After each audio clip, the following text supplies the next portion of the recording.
Ես Դավիթ Հաղաբեկյանն եմ, սա Sportcast նախագծի հերթական թողարկումն է, այսօր այստեղ հյուրընկալել եմ մարզական մեկնաբան Խաչիկ Չախոյանին, պարոն Չախոյան, շնորհակալ եմ հրավերս ընդունելու համար, խոսելու ենք Եվրագավաթներից, ֆուտբոլային, UEFA-ի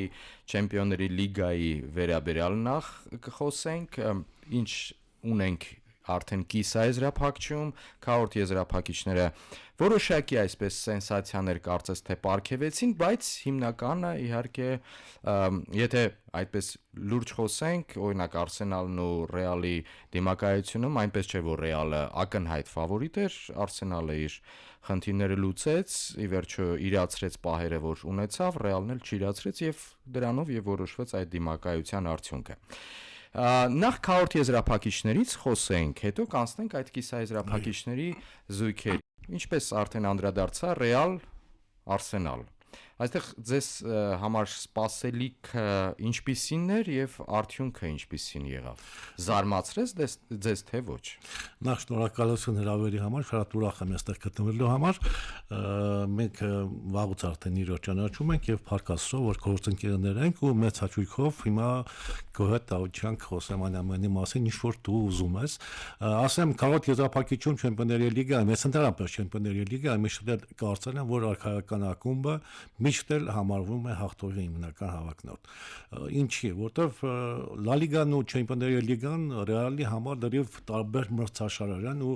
ես շատ հաճախ եմ տանշել, որ Ռեալի խաղացողները կարծես թե գնդակի վրա այդ աստղերը տեսնելով, ինչը բնորոշում է Չեմպիոնների լիգան, դեռ կերպարանափոխում են ու խաղում են դեռ այլ կարգի ֆուտբոլ։ Կենտրոնացում կա, դեռ այլ մոտեցում է։ Մոտիվացիան դեռ այլ ուղղությամբ է գնում, խաղացողները անհատապես արդեն այլ կերպ տրամադրվում։ Մի խոսքով թիմը կարող է վերափոխվել յուրաքանչյուր ուժեղ մրցակցի համար, ասենք նախորդ խաղում Ռեալը կարող է Լա լիգայում պարտվել օրինակի համար Մալյորկային, բայց Չեմպիոնների լիգայում հաղթել Ինտերին։ Ես կոպիտ օրինակ եմ բերում, որովհետև Ինտերը ու Մալյորկան խաղամակարդակով բնականաբար լրիվ տարբեր թիմեր են, իօգուտ Ինտերի դեպի բարձրը։ Ու կարծում եմ, որ ես նույնիսկ հավատում եմ, որ Ռեալը մասնավորապես առաջին խաղում պետք է որ հասնի իրեն ցանկալի արդյունքին Անգլիայում, բայց այստեղ արդեն այդ թիմի պարզապես այն ֆանտաստիկ տրամադրվածությունը, հետո չմոռանանք, որ Անգլիայում ուղղակի յուրաքանչյուր խաղի ժամանակ ազատ տեղեր չկան ու անգլիացի երկրպագուները ոչ թե օգնում են իրենց թիմերին, այլ առաջ են մղում յուրաքանչյուր խաղում, դե ժամանակին ես ցեղյալ եմ, Անգլիայում այդ ամեն ինչը իմ աչքերով եմ տեսել, ու տվյալ դեպքում տեսեք, ուղղակի Արսենալի համար ամեն ինչ շատ լավ ստացվեց, շատ լավ դասավորվեց։ Դեկլան Ռայսի ֆանտաստիկ է տուգանայինների շնորհիվ Արսենալը վերհարավ ու այն փյունիկ թրխշունի պես կարծես զգաց, որ կարող է հաղթել անկախ նրանից թե ում հետ է խաղում։ Ու հետո Անգլիայում արդեն երրորդ գոլը խփելուց հետո պարզ դարձավ, որ Ռեալի համար շատ դժվար է լինելու Մադրիդում պատասխան խաղում ռևանշացնելու համար, իսկ պատասխան խաղում Արսենալը արդեն այստեղ ապացուցեց, որ շատ կարգապատիմ է։ Խաղի կազմակերպվածության առումով Արտետայի դրված ամեն ինչ կարծում եմ այն խնդիրը յուրաքանչյուր ուղղակի արչև Արսենալը կատարեց, բայց միևնույն ժամանակ տեղին է նշել, որ Ռեալը այս պահին եւ այդ խաղի ժամանակ ու մինչեւ այդ խաղը արդեն խաղային ռոժխարքի ճգնաժամում էր գտնվում եւ հիմնական պատճառը այն է, որ Ռեալը պարզապես չխաղաց այն ֆուտբոլը, որը կարողանում է խաղալ շատ հաճախ արխայական թիմը։ Արսենալի պարագայում այո, հիմա մենք Արսենալի խաղը նաեւ վերլուծում ենք այն ինչ որ տեսանք Ռեալի հետ դիմակայությունում եւ հասկանում ենք թե ինչպես պետք է Արսենալը մոտավոր դիմակայի Փարիզի գրոհային ֆուտբոլին։ Տեսեք, կանխատեսվում էր, որ Ռեալի հետ նույնիսկ առաջի խաղում Արսենալը այդ կարգապահական ֆուտբոլը կխաղա, նույնիսկ մրցակցին կտա գնդակը եւ կպաշտպանվի, փորձելով այսպես ֆուտբոլային լեզվով ասած բռնելով Ռեալին հակագրոհների վրա, ինչպես Արսենալը օրինակ շատ անգամ անում է այլ թիմերի հետ խաղերում մրցակցությունում։ Բայց մենք տեսանք, որ այդպես չեղավ։ Հակառակը Արսենալը չասենք բաց ֆուտբոլ խաղաց, ոչ այդպեսին չէր, բայց գրոհում էր, գնդակ չէր տալիս Ռեալին, նույնիսկ այսպես սկզբնային փուլում փորձում էր մարել Ռեալի բոլոր հակագրոհները եւ գրոհները, այդ Ռեալի այդ գերհզոր տրիոն, դրան գումարած Բելինգեմը որպես օգնական, այդ քարյակի ֆուտբոլը կարծես չերևաց նախ լոնդոնյան հանդիպմանը։ Այդպես եղավ նաև Մադրիդում Սանտիագո Բեռնաբեու խաղադաշտում Ռեալը, որ նայում ենք վիճակագրությունը այդ խաղի, Ռեալը քանի գոլային պահ է ստեղծել։ Նույնիսկ առաջի խաղակեսում Մադրիդյան հանդիպման նույնիսկ դարպասին հարված չէին կատարել։ Դե ընդհանրում նաև հաշվի առնենք, որ պատասխան խաղում Ռեալը շատ լավ հոգեբանական ռեվոլյուցիաներ ստացավ, երբ սական չիրացած 11 մետրանոց հարվածը, դա պարզապես ինչ որտեղ կարող էր վերափոխել հանդիպումը կամ բեկել հանդիպման հետագա ընթացքը, բայց Արսենալի մոտ եւ առաջին խաղում եւ երկրորդ խաղում հիմա թողնենք այդ խփած գնդակները, տուգանայինները, գեղեցիկ հակագրությունները, Արսենալը հիմնականում կարողացավ շատ լավ խաղալ խաղադաշտի կենտրոնում եւ պաշտպանությունում։ Պաշտպանությունում ազդուրած էր խաղում թիմը։ Բոլոր խաղացողները նույնիսկ այն պարագային, որ իրենց հիմնական կենտրոնական պաշտպաններից մեկը բացակայում։ Այո, Գաբրիել Մագալայեշը։ Բայց այստեղ ազդուրած խաղով նրանք կարողացան ապացուցել, որ համ կարող են պաշտպանվել եւ համ էլ ոչ թե հակագրոհել, այլ շատ վտանգավոր հակագրոհել։ Ինչի ապացույց եղավ հենց Արսենալի հաղթանակը պատասխան խաղում 11 մետրանոց չիրացնելուց հետո խփել եւս երկու գնդակ ու հաղթել արկայական թիմի նման մրցակցին, դա բարձրապես ամեն թիմի չէ որ հաջողում է։ Հետո մենք գիտենք, որ Ռեալը յուրաքանչյուր խաղում, ասենք լոկալ տեղային ինչ-որ բռնկումների միջոցով կամ պորտկումների միջոցով կարող է վճռել հանդիպման ելքը։ Շատ է եղել հանդիպումներ, երբ 1-2 րոպեի ընթացքում պարտավոր Ռեալը դարձել է հաղթող թիմ, ասենք Մանչեսթեր Սիթիի հետ հայտի պատմությունը։ Բայց այս դեպքում ամեն ինչ չեղավ։ Նախ իհարկե Ռեալը նույնիսկ կրկնում եմ խաղային ճգնաժամի պատճառով, որոշակի եւ գումարած իհարկե ասում լավ խոսք է, հա, ֆուտբոլում խաղում ես այնքան, ինչքան թույլ է տալիս մրցակիցը։ Արսենալը խաղաց շատ կարգապահ ու կազմակերպված ֆուտբոլ ու ես կարծում եմ, որ կիսազավակիչ դուրս գալ անգլիական թիմի համար արժանի պետք է գնահատել։ Շատ կարծիքներ եմ լսել, շատերը նշում էին, որ Արսենալը հաղթելու է, առաջի խաղի մասին եմ խոսում։ Ես մի քիչ թերահավատարոն էի մոտենում այդ հաղթանակին, հանուն դեպս համոզված եմ, որ ինչ որտեղ Ռեալը չի պարտվելու, բայց ոչ միայն հաղթեց Արսենալը, այլ հենց առաջի խաղում կարելի ասել վճռած դիմակայության ելքը։ Տեսեք, Արսենալի այսպես տեսանք Արսենալը ինչպես դիմակայեց Ռեալի գրոհներին, Ռեալի ուժին։ Այո։ Մոտավորապես պատկերացնում ենք արդեն ինչպես պետք է դիմակայի Paris Saint-Germain-ին։ Մոտավորապես, այո։ Երբ որ շատ անգամ այսպես վերլուծական միջավայրում, երբ որ մասնագիտական միջավայրում, երբ որ այդ խոսակցությունը գնում է, ասում են, այո, Փարիզը ունի դարձյալ շատ հզոր հարձակողական ուժ, այնտեղ էլ կատրիո, Մբապեն այնտեղից պակասեց, բայց կարծես թե հակառակը Փարիզում այդ խաղային կապերը ամրապնդվեցին դրանով, ամրապնդվեցին, այսինքն մեկ ֆուտբոլիստ չկա հարձակվող, որի ամբողջ խաղը, ամբողջ ուշադրությունը իր վրա է, այլ հակառակը։ Եթե Արսենալը կարողացավ դիմակայել Ռեալի հարձակողական ուժին, այդ քարյակին, ինչպես մենք ենք նշում, ապա ինչու չի կարողանա դիմակայել Փարիզին։ Ես չեմ կարծում, որ չի կարողանա, բայց դա փաստ չէ, դա պետք է ասել։ Մի խոսքով այստեղ տեսեք, հիմա այն ժամանակ, երբ որ Մբապեն խաղում էր PSG-ում, հիմնականում թիմը խաղում էր Մբապեի վրա, կոպիտ ասած, հա։ Դրա համար Մբապեն լավագույն ռմբարկուն էր, դրա համար Մբապեն ամենարագ խաղացողն էր, բայց հիմա Մբապե երանալուց հետո այստեղ արդեն լրիվ այլ ուղղություններ է զարգանում PSG-ի, համաստարապես առաջ խաղացումը։ Հիմա շատ ուժեղ հեզրային հարձակվողներ ունեն, ինի դեմս Կվարացխելայի, դեմս Դեմբելեի, եւ բացի այդ արդեն կենտրոնում նրանք հարձակման ժամանակ միշտ կարողանում են կենտրոնական հարձակվողին թիկունքից հագեցնել նոր ուժերով, հենակետային կիցապարփներով, դեմս Ֆաբիան Ռույեսի կամ Վիտինյայի։ Մի խոսքով, այստեղ լրիվ այլ կարգի խաղ է հիմա գնում։ PSG-ն շատ հզոր թիմ է հիմա, բայց դա չի նշանակում, որ Արսենալը թույլ է արդեն PSG-ի հետ։ Այստեղ շատ կարևոր նշանակություն կունենա առաջին հանդիպման արդյունքը։ Հիմա նորից խաղում են առաջին խաղը, եթե չեմ սխալվում Անգլիայում, ու հիմա Արսենալի համար շատ կարևոր է օգտագործել, դե ֆուտբոլում ծեծված խոսք է, բայց սեփական պատերը միշտ էլ օգնում են, ու կարծում եմ, որ հերթական անգամ մեր այդ Արսենալին կուղորթի դեպի առաջ։ Բացի այդ, դե յուրաքանչյուր նման կարգի հանդիպումներից առաջ յուրաքանչյուր թիմի այն անալիտիկները այնքան խորն են ուսումնասիրում մեկ հնարավորություններ, այնքան մասնագիտական մոտեցումներ կան, որ այստեղ, ինչպես ասում են, ֆուտբոլում մանուկներ չեն լինում։ ճիշտ է մանուկներից ինչ որ արդյունք կարող է ձևավորվել, բայց մանուկ չկա։ Երկու շատ ուժեղ թիմեր են խաղալու, բայց չգիտեմ, գիտեք, ֆուտբոլում տաղ շատ հաճախ ինչ որ մի բան խաղի ընթացքում չի ստացվում, որը ոչ ոք չի կարողանում հետո բացատրել։ Շատ հաճախ նման հանդիպումներից հետո ես տեսել եմ, որ մարզիչները ասում են, առայժմ չեմ կարող բացատրել, թե ինչ տեղի ունեցավ։ Դուք նկատի ունեք մենթալ, այսինքն հոգեբանական մակարդակը։ Այո, հոգեբանական մակարդակը ել կարող է մի վառ խաղացող, որը նու ընդունենք հա Կվարացխելյան, որը կարող է հանդիպան ելք փչրել, ինչ որ դրվագում գոլային պահը չօգտագործի ու ինչ որտեղ ընկճվի դրանից ու հետո չկարողանա արդեն խաղալ, փոխարինում է մինչև ադապտացվում է խաղի ընդհանուր սցենարին, արդեն ինչ որ մի բան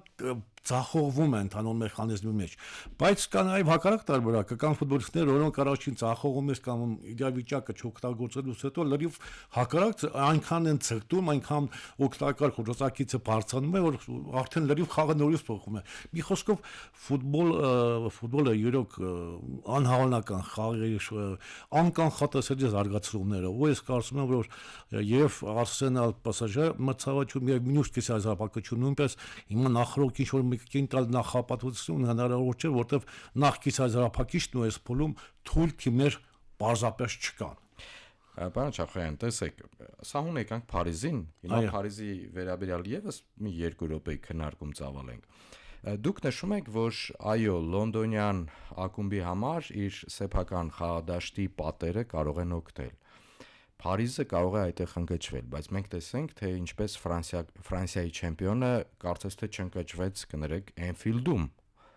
Լիվերպուլին առաջին խաղում պարտվելուց հետո, այս ցավալի պարտությունից հետո, երբ որ գերակայում են ամբողջ խաղի ընթացքում եւ այդ վերջում այդ գոլը եղավ եւ փաստացի արդյունքով պարտվեցին։ Խաղով ոչ, բայց արդյունքով պարտվեցին։ Էնֆիլդ գնացին եւ Էնֆիլդում չընկճվեցին։ Կարողացան հաղթահարել Լիվերպուլի արգելքը, հետագայում եւս մեկ անգլիական թիմ, ընդ որում բավական ամուր թիմ, նույնիսկ շատ մասնագետներ նշում էին, որ Aston Villa-ն ունակ է Փարիզի արգելքը հաղթահարելու։ Այո, այնտեղ ինչպես ես էի կանխատեսում, եթե Aston Villa-ն իր ունեցած գոլային պահերը իրացնի, այո, կարող է Փարիզի արգելքը հաղթահարել, բայց չիրացրեցին։ Մենք տեսանք, թե քանի գոլային պահեր ունեցան եւ չիրացրեցին այդ պահերը, երբ որ հաշիվը կարող է լինել 4-2, 5-2, բայց այդպեսին չեղավ։ Ես համաձայն եմ քրոջն առումով, որ Aston Villa-ն կոնկրետ Ունայ Էմերիի գլխավորությամբ լրիվ այլ կարգի ֆուտբոլ է խաղում այս մրցաշրջանում, դա թիմը ոչ միայն Չեմպիոնների լիգայի քառորդ եզրափակիչ հասավ, այլ նաև անգլիական պրեմիեր լիգայում պայքարում են լավագույն քարակում եւ կազմում ամրապնդեցին ու լավ ֆուտբոլ է խաղում։ Հետո հիշենք նաև հիմնական փուլը, այստեղ նույնպես Aston Villa-ն ոչ ոքի համար նվեր չէր։ Հիմա անդադառնամ Լիվերպուլի հետ դիմակայությունը այս մրցաշրջանում, որը մոտենում ավարտին, Լիվերպուլի ամենավատ խաղերը հենց PSG-ի հետ երկու հանդիպումներն են եղել։ Նախ չմոռանանք, որ PSG-ի հետ առաջին խաղում ֆրանսիական ակումբը այնքան առավելություն ուներ, որ ինձ երբեմն թվում էր, թե Լիվերպուլը չէ մրցակիցը, որտեվ նման կարգի թիմերի մրցավաճում, նման կարգի առավելություն ունենալ ինչ որտեղ անակնկալ է։ Լիվերպուլն էլ անկման շրջան։ Այո, դե երկու հանդիպումները, տեսեք, ուզում ենք հիմա այդպես ստացվեց հա Լիվերպուլի մոտ։ Հիմա այդ երկու վատ հանդիպումները եղան հենց PSG-ի հետ խաղերը։ Հիմա Ռեալի երկու վատ հանդիպումները եղան Arsenal-ի հետ։ Մի խոսքով դա չի նշանակում, որ հաղթող կողմը, ասենք Լիվերպուլին հաղթած կամ Aston Villa-ին հաղթած թիմը արդեն ապահովել է իր տեղը եզրափակիչում։ Ոչ, միանշանակ այդպես չէ։ Եզրափակիչ հասնելու համար բոլոր 4 թիմերին էլ հարկավոր է ոչ միայն խաղալ այն ֆուտբոլը, որը իրանք ունակ են, այլ նաև հարկավոր է հաղթահարել այն ամենը, ինչ որ նախապատրաստելու է միանշանակ իրենց մրցակիցը։ Այստեղ բավականին լուրջ մարզչական աշխատանք կլինի, բավականին լուրջ տակտիկական պայքար կլինի եւ բավականին լուրջ ազդեցություն կունենա հանդիպումների ընդհանուր ելքի վրա առանձին խաղացողների անհատական վարպետությունը ու իմպրովիզացիան խաղի ժամանակ։ մի գիտենք ֆուտբոլում մարզիչը կարող է ասել խաղում ենք 4-3 մարտավարությամբ կամ 4-2-3 մի խոսքով տարբեր ծավալով, բայց այն պահին երբ որ հարձակվողը կարող է խաղի վրա վերցնել կամ ոչ միայն հարձակվողը յուրաքանչյուր խաղացող շրջանցել մեկին եւ փոխանցում կատարել կամ հարվածել դեպի հեռավոր անկյունը, դա մարզիչը չի կարող ասել։ Հանդիպան ընթացքում մարզիչը իր թիմի վրա կարող է ազդել փոփոխությունների միջոցով եւ ընդմիջման ժամանակ ինչ որ նոր խորհուրդ տալով։ Այլ տարբերակ նա չունի։ Այսինքն թիմի առանձին խաղացողների գործողություններից էլ այստեղ շատ կարևոր գործոն կա, որը կարող է ազդել թիմի երաշտական արդյունքի վրա։ Բայց ամեն դեպքում որ կրկնում եմ Չեմպիոնների լիգայի կիսահազարափակիչում հնարավոր չէ որ լինի թույլ թիմ։ Փարիզի հարցը փակում ենք, կարծես թե ամեն դեպքում արձանագրում ենք, որ Փարիզի այդ ուժը եւ շատ երկրպագուների PSG երկրպագուների ողջավորության հիմքում հենց անգլիական ակումբների հետ PSG-ի ցուցադրել, թե Manchester City-ի հետ այդ հիմնական խմբային այդ փուլում ինչպես հաղթեց PSG-ն, ինչպես վերադարձավ 2 գոլ բաց թողելուց հետո եւ կարողացավ իր խաղադաշտում հաղթել Manchester City-ին։ Ճիշտ է, անկում ապրող այդ դժվարություններ հաղթահարող Manchester City-ին հետագայում Liverpool-ի հետ խաղը ողջավորություն առաջացրեց եւ Փարիզին արդեն դասեց հիմնական ֆավորիտների շարքում։ Անդրադառնանք մյուս զույգին, այս զույգում հավանաբար դուք ինձ հետ կհամաձայնեք, այս զույգում մինչև վերջի վարկյանը խաղի այս դիմակայության արդյունքը որոշիչ հնարավոր է որ չլինել։ Ես համարում եմ, որ դա շատ հավանական է, որովհետև ճիշտ է, Բարսելոնան խաղում է շատ դիտարժան, հաճելի երկրպագուի, չեզոք երկրպագուի համար, աչքերի համար հաճելի ֆուտբոլ։ Բայց սա այն Բարսելոնան չի, դարձյալ ես կրկնում եմ, որը մենք տեսել ենք Գվարդիոլայի օրոք, երբ որ Բարսելոնան ակնհայտ ֆավորիտ էր յուրաքանչյուր թիմի դեմ մրցակցությունում,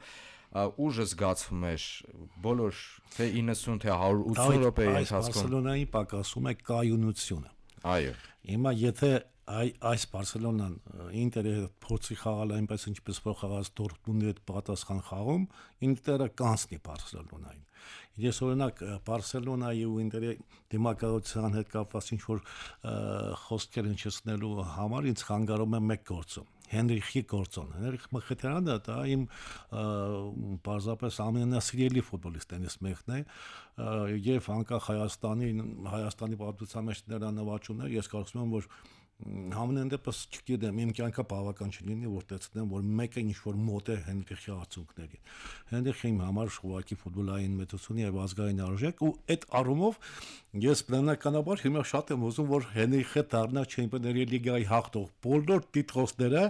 ակումբային մակարդակում մեր խաղացողը ունի Եվրոպայի լիգա, կոնֆերենցիաների լիգայի չեմպիոն բայց այս մեկը պակասում է ու դրորում եթե հիշենք նախորդ մրցաշրջանի եզրափակիչը Ինտերը շատ լավ ֆուտբոլ խաղաց Manchester City-ի հետ եզրափակիչ շատ լավ ֆուտբոլ խաղաց ու կարող էր հաղթել բայց այն ժամանակ City-ին հաղթելը ինչ որտեղ անհավանական էր ու հիմա ես շատ կուզենայի որ Հենրիխը կանգներ հանդիպան ավարտից հետո այդ ակնարկներով գավաթը գլխավերում պահած, բայց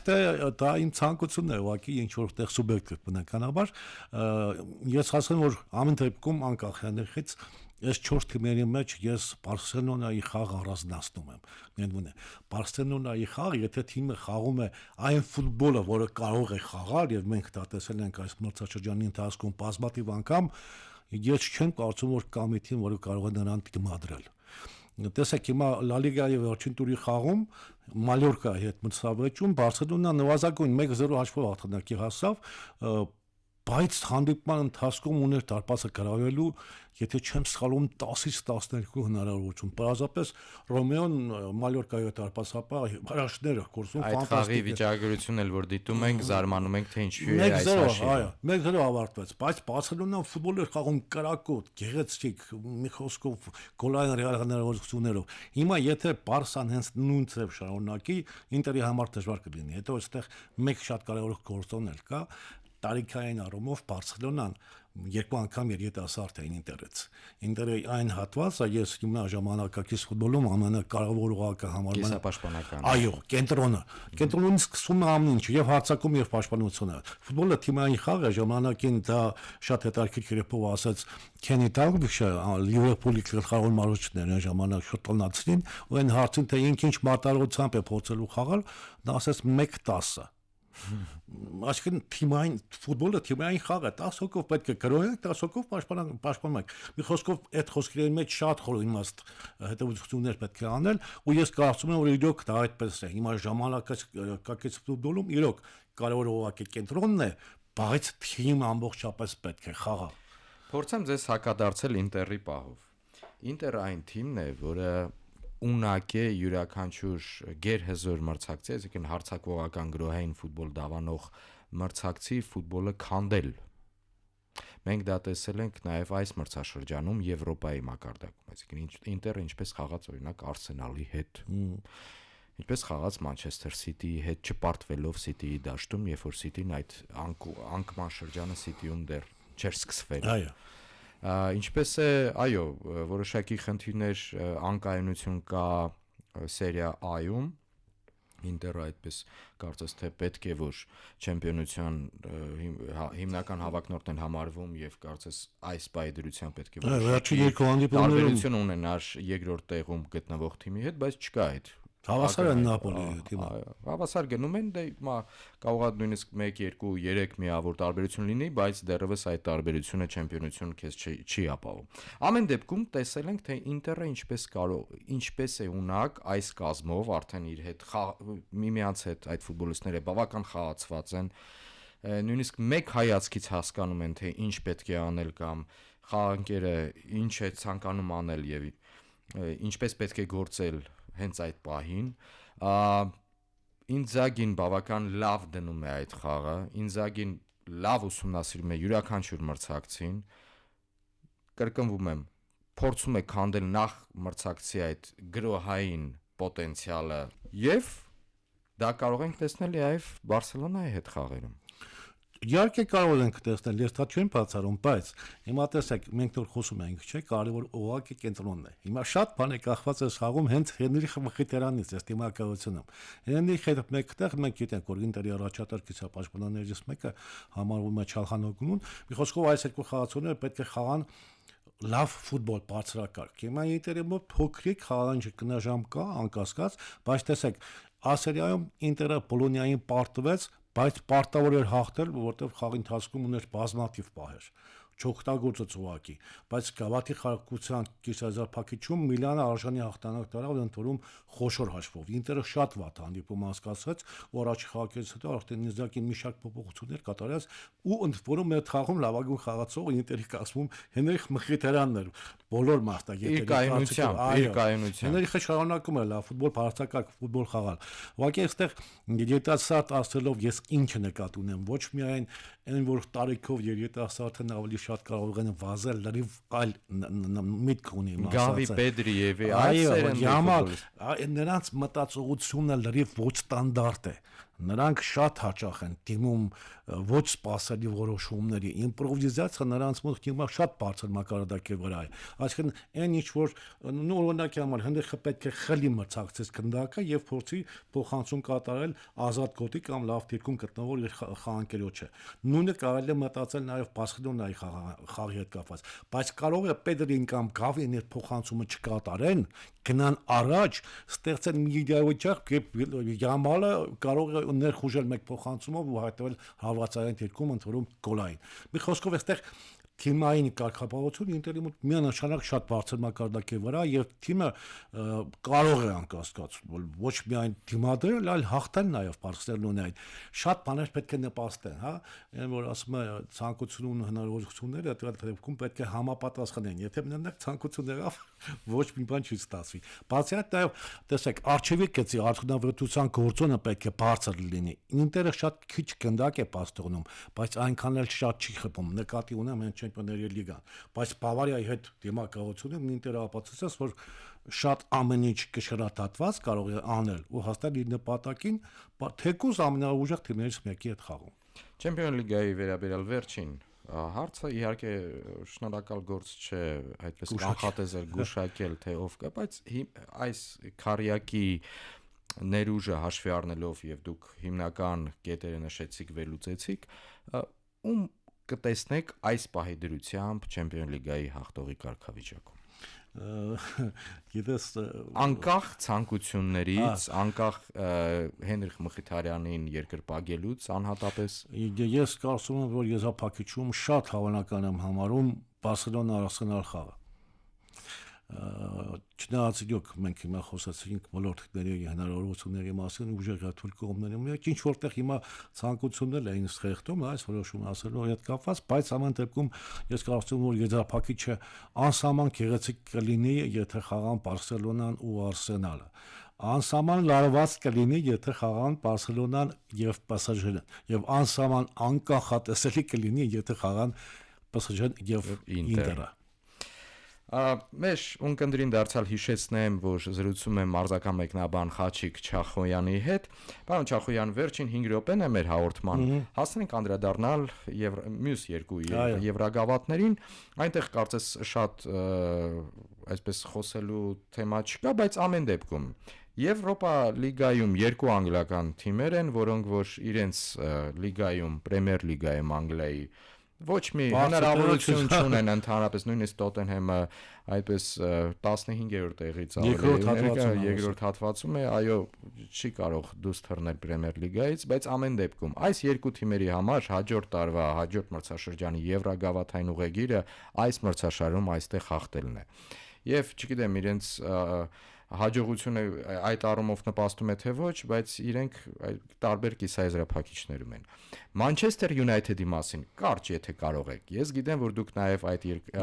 ակումբին երկար ժամանակ երկրպագում եք։ Կարճ խնդրում եմ, պարոն Չախոյան։ Մանչեսթեր Յունայթեդը այդպես հերոսաբար հաղթարեց, երբեմն շատերը ասում են խաղով չէր դա եւ այլն, բայց հաղթարեց Լիոնի արգելքը այդպես անկանխատեսելի գոլառատ խաղում։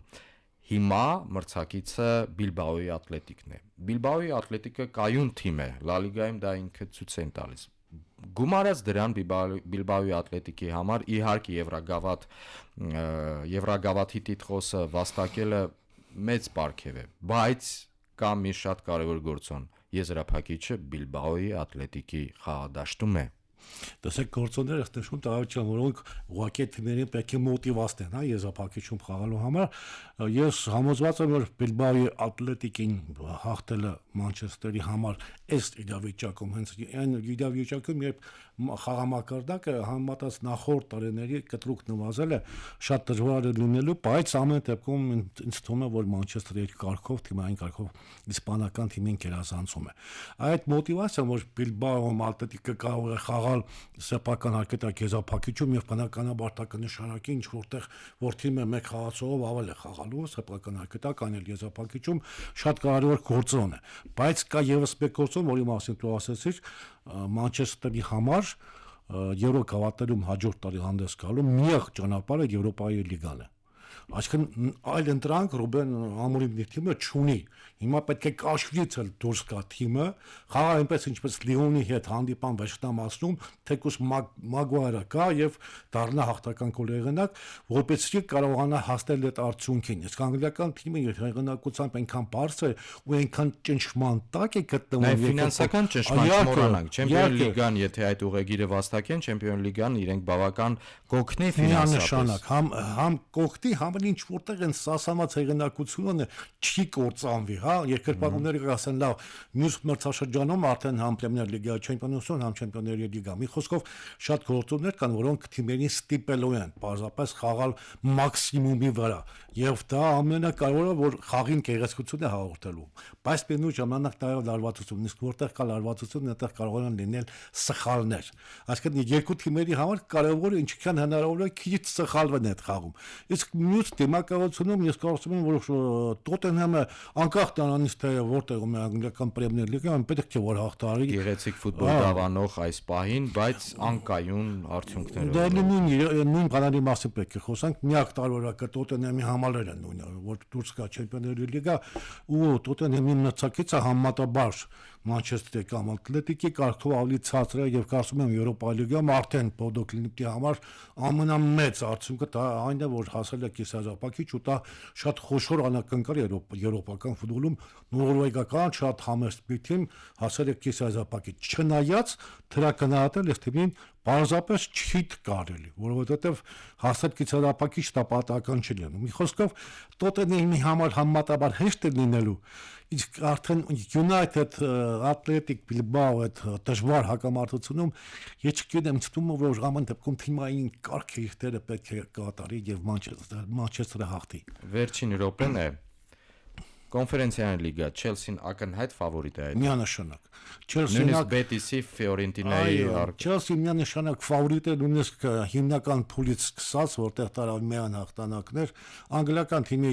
եւ կարգը եւ առանձին խաղացողների վարապետությունը եւ մարշական մոտեցումները ստեղ լրիվ այլ լեվելում են գտնվում, ինչպես ասում են մեր ժամանակակից ձևով։ Ես կարծում եմ, որ միանշանակ կոնֆերենցիաների լիգայի հաղթողը Չելսին պետք է լինի, հակառակ դեպքում ես կգնահատեմ դա որպես անակնկալ։ Եվ մենք նկատեցինք, որ նույնիսկ հունվարին, եթե աշնանը օրինակ Կոլ Պալմերը այսպես ցանկում չկար Չելսի կոնֆերենցիական լիգայի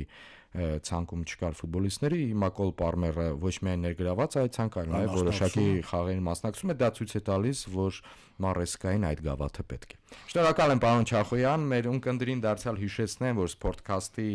հյուրն էր այսօր մարզական մեկնաբան Խաչիկ Չախոյանը, եւս մեկ անգամ նշեմ, որ այս հաղորդման տեսագրությունը դուք կարող եք դիտել Հանրային ռադիոյի Facebook-յան էջում, մեր պաշտոնական YouTube-յան ալիքում եւ իհարկե Հանրային ռադիոյի պաշտոնական կայքի armradio.am կայքի հաղորդումներ բաժնի Sportcast հատվածում։ Ես Դավիթ Հաղաբեկյանն եմ, առայժմ։